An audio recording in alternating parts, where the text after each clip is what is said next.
My beloved brothers and sisters, we live in a world that constantly tempts us with its glittering distractions.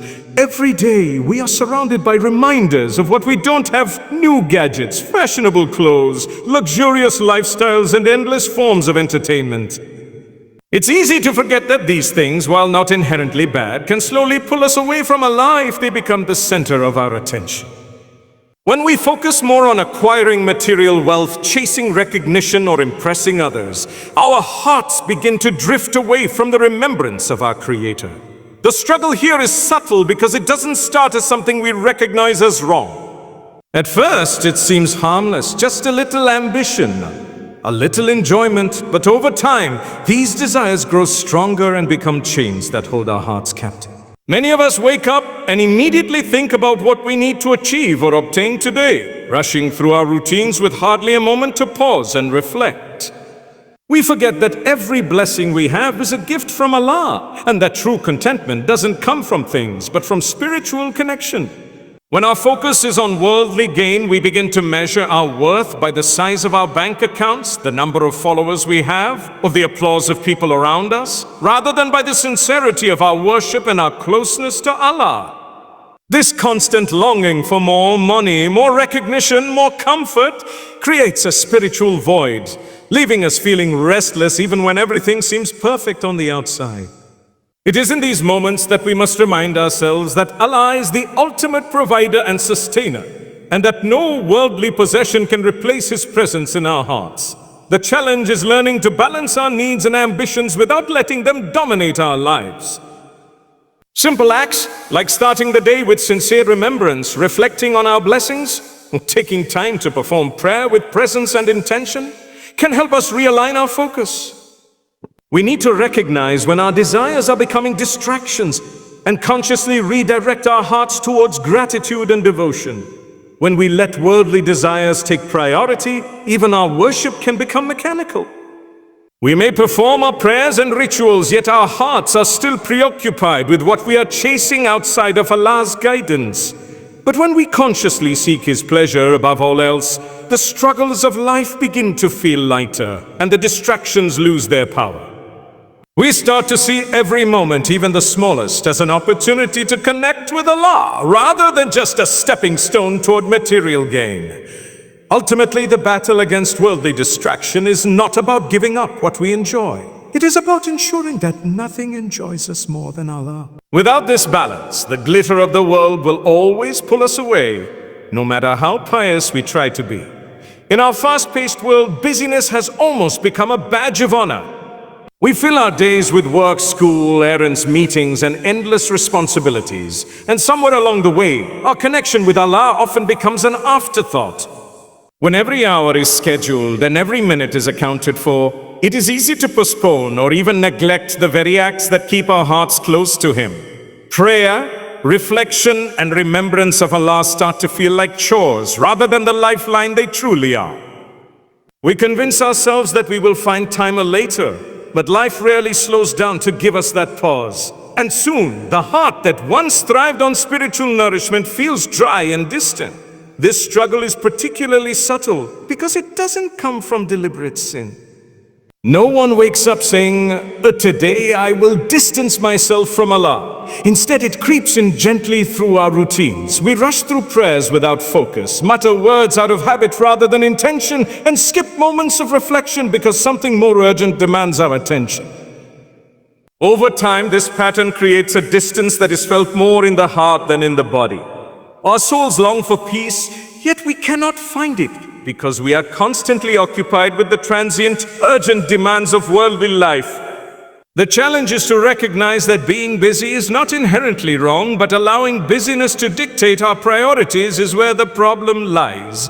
Allah does not require us to abandon our responsibilities or our work. He asks us to balance them with mindfulness, gratitude, and devotion.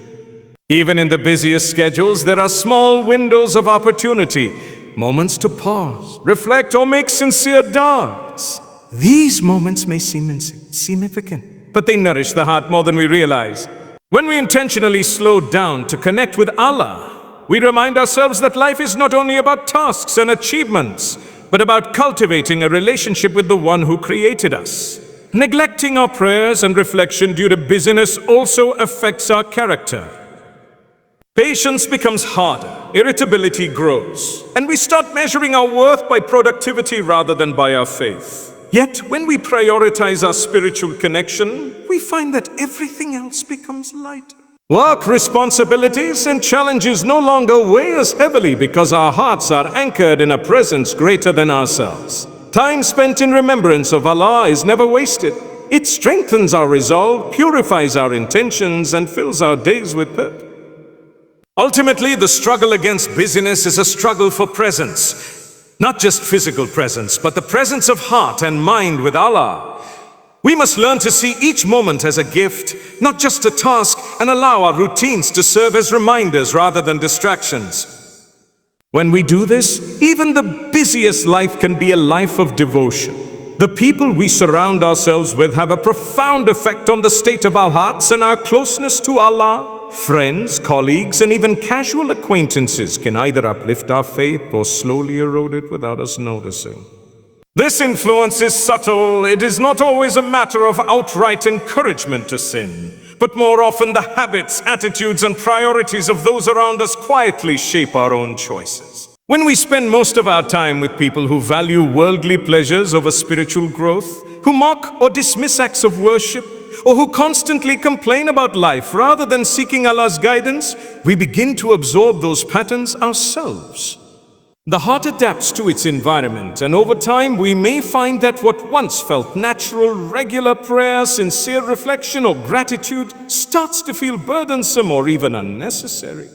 Negative company can make even the most devoted person question their values. We may start rationalizing small compromises in our behavior just to fit in or avoid criticism.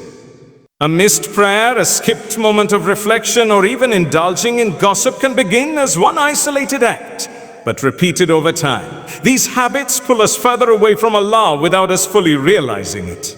The danger lies in the gradualness of this drift.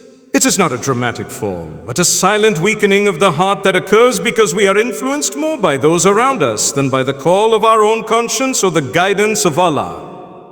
Yet this does not mean we must isolate ourselves or reject everyone who does not share our level of devotion. The challenge is awareness and intentionality. We must carefully consider the company we keep and recognize when relationships are causing our spiritual connection to weaken.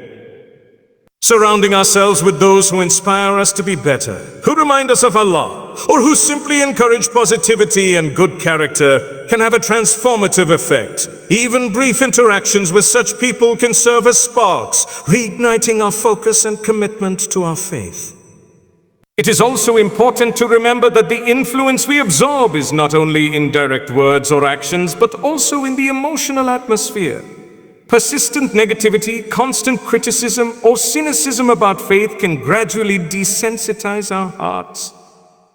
We must be vigilant, cultivating friendships and associations that nourish our souls rather than deplete them. Reflection, prayer, and conscious effort to seek Allah's guidance can strengthen our hearts against these subtle influences, allowing us to remain firm in our devotion, even when surrounded by worldly distractions. Ultimately, we are shaped by our environment, and our choice of company is one of the most critical decisions in preserving our connection with Allah.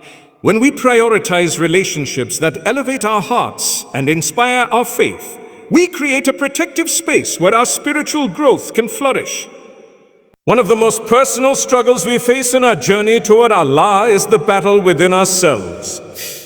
It is easy to blame the world, our environment, or circumstances for our distance from Him, but often the greatest barrier is our own inner weakness.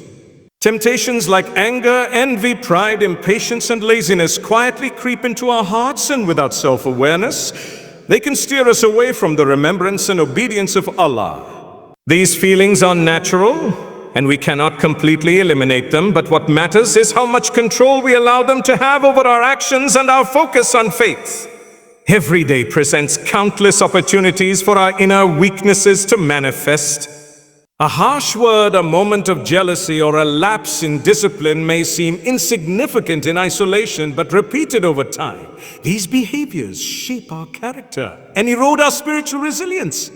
When the heart is clouded with negativity or weakness, acts of worship lose their depth, and even sincere prayers may feel empty. The struggle is not simply about avoiding sin, it is about cultivating strength, patience, and mindfulness so that the heart remains connected to Allah despite life's challenges. Self-discipline is the bridge that links our intentions to our actions. Without it, good intentions remain unfulfilled and our connection with Allah weakens. Developing self-discipline does not mean living a harsh or joyless life. It means prioritizing what truly matters, making conscious choices in alignment with faith, and resisting impulses that distract us from remembrance and devotion. Every time we pause to control anger, resist envy, or act with patience instead of haste, we are strengthening our spiritual muscles. These small victories accumulate over time, creating a heart that is more resilient, focused, and attuned to Allah. It is also important to acknowledge that inner struggles are not a sign of failure, but an opportunity for growth. Each time we recognize a weakness and make the effort to improve, we draw closer to Allah and purify our hearts. Self-reflection, dua, and sincere repentance serve as powerful tools to overcome these barriers. By confronting our inner challenges honestly, rather than ignoring or rationalizing them, we build a spiritual awareness that guards our hearts against distractions and temptations. Ultimately, the battle within ourselves is ongoing, and the strength of our faith is measured by our persistence in this struggle. Recognizing our weaknesses, taking responsibility for our actions, and striving to purify our hearts are what allow us to remain connected to Allah, even in a world full of distractions. The inner struggle may be difficult, but it is also the most rewarding, for it shapes not only our faith, but our character, our patience, and our resilience in life. In today's world, one of the greatest challenges to maintaining a strong connection with Allah is the constant presence of social media and digital distraction. Our phones, computers, and tablets keep us connected, but they also keep our attention scattered. Endless scrolling through feeds, videos, and messages consumes time that could otherwise be spent in reflection, prayer, or acts of kindness. It is easy to convince ourselves that a few minutes online won't make a difference, but those minutes add up. And before we know it, hours have passed. Hours that could have been spent nurturing our hearts and strengthening our relationship with Allah. Social media often presents a world filled with comparison and desire. We see the highlights of other people's lives and begin to measure our own worth by likes, comments, and validation from others. This constant comparison fuels envy, discontent, and restlessness, distracting us from the gratitude we owe for our own blessings. It becomes increasingly difficult to focus on what truly matters when our minds are consumed by what others have, what they achieve, and how they portray themselves online. The subtlety of this distraction is dangerous because it doesn't feel sinful, yet it slowly erodes our spiritual focus and peace. Digital overload is not limited to social media. Entertainment, news, and games are all sources of distraction that can draw our attention away from worship and reflection. Even when we are physically present in prayer or study, our minds can wander, thinking about notifications, messages, or online content. This lack of mindfulness prevents us from fully connecting with Allah and feeling the tranquility that comes from sincere devotion. Our hearts may feel restless, seeking satisfaction from fleeting digital content rather than the lasting fulfillment found in remembrance and obedience to Allah. The key to overcoming this struggle is intentionality and balance. Technology itself is not inherently harmful. It is how we use it that determines its effect on our spirituality. By setting boundaries, limiting time spent online, and creating intentional moments for worship, reflection, and gratitude, we regain control over our attention and our hearts.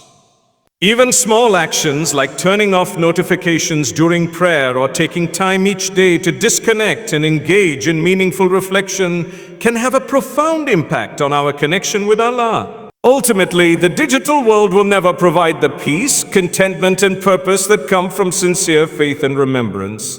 Every moment we allow ourselves to be consumed by distractions is a moment we could use to draw nearer to Allah, to strengthen our hearts, and to cultivate patience, gratitude, and humility. By consciously choosing to prioritize our spiritual well-being over constant digital engagement, we protect our hearts from becoming restless and distracted. One of the most overlooked struggles that keeps us away from Allah is forgetting gratitude and focusing too much on complaints. Life, with all its challenges and difficulties, naturally brings moments of frustration and dissatisfaction. Yet when we allow ourselves to dwell solely on what is missing, what is unfair, or what has gone wrong, we begin to distance our hearts from Allah without even realizing it. Gratitude is not just a polite habit. It is the lens through which we see the blessings in our lives and recognize the constant presence of Allah's mercy. Without it, our hearts become heavy, restless, and disconnected from the spiritual nourishment that can sustain us through any trial. Complaining and focusing on lack may seem harmless or even natural, but over time it shapes our perspective and erodes our faith. We start measuring life by what we do not have rather than what we do, and our hearts become blind to the countless blessings surrounding us every day. Our health, our family, our ability to pray, our shelter, and even the simplest joys of daily life. Each complaint we voice, whether to ourselves or others, is a reminder that we are prioritizing worldly dissatisfaction over spiritual awareness. The more we focus on what we lack, the further our hearts drift from recognizing Allah's generosity and care. Gratitude, on the other hand, strengthens our connection with Allah.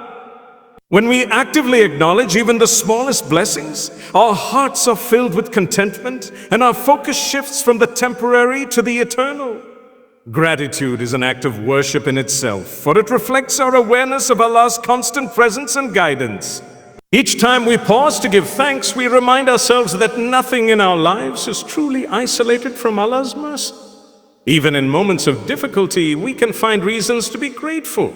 Lessons learned, patience cultivated, or opportunities for growth, if we train our hearts to see them. This struggle also intersects with our attitude toward life and people. Complaining often breeds negativity, resentment, and envy, whereas gratitude encourages patience, generosity, and humility. When our hearts are focused on praise and thankfulness, we naturally find more strength to face challenges, to forgive others, and to maintain our faith even in times of hardship. It is this conscious effort to cultivate gratitude that allows us to remain spiritually grounded, no matter how chaotic or demanding life becomes. Ultimately, the battle between gratitude and complaint is a battle for our hearts. By choosing gratitude, by focusing on the countless blessings rather than what is lacking, we create a heart that is connected, content, and spiritually alive. When our hearts are anchored in thankfulness, we naturally draw closer to Allah, and the struggles that once felt overwhelming lose their power to distance us from Him.